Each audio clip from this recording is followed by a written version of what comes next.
আসসালামু আলাইকুম, কেমন আছেন আপনারা? আশা করি ভালো আছেন। আজকে আমি আপনাদেরকে একটি প্লাজো কাটিং করে দেখাবো। চলুন তাহলে ভিডিওটা শুরু করা যাক।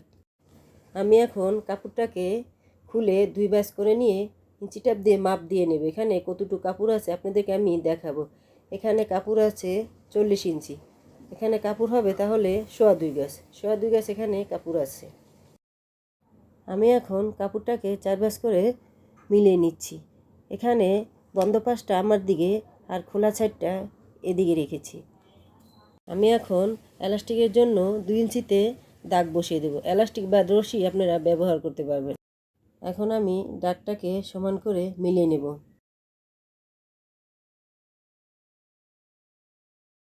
এখন নিয়ে নেব আমি লাম্বার মাপটি।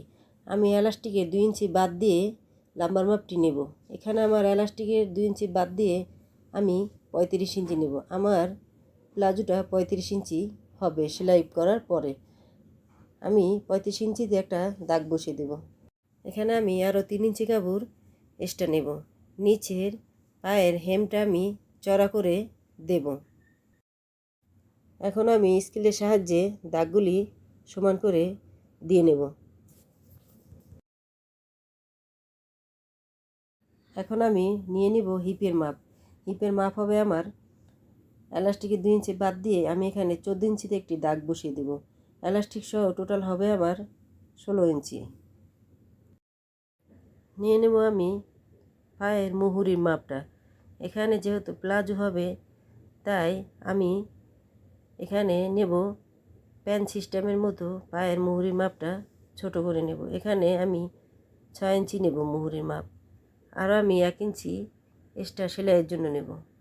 নিয়ে নেব আমি কোমরের মাপ। কোমরের মাপ হবে এখানে আমার 28। আমি 28-এ 4 ভাঁজ দিলে আমার এখানে আসে 14। 14তে আমি একটি দাগ বসিয়ে দেব। আমি দাগটা স্কেলের সাহায্যে সমান করে দিয়ে নেব। আমি এখন শেপ দিয়ে দাগটা মিলিয়ে নেব।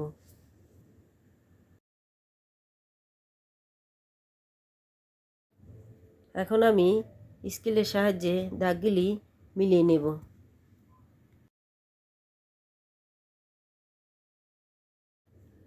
আমি এখন দাগে দাগে কেটে নেব। আপনাদের যদি আমার ভিডিওটা ভালো লাগে আমার চ্যানেলটাকে সাবস্ক্রাইব করে রাখবেন, পাশে থাকা বেল বাটনটি অন করে দিবেন আর ছোট্ট একটা লাইক দিয়ে দিবেন। এখন আমি এই জয়েন্টগুলি কেটে নেব। ভালো থাকবেন, সুস্থ থাকবেন। আল্লাহ হাফিজ।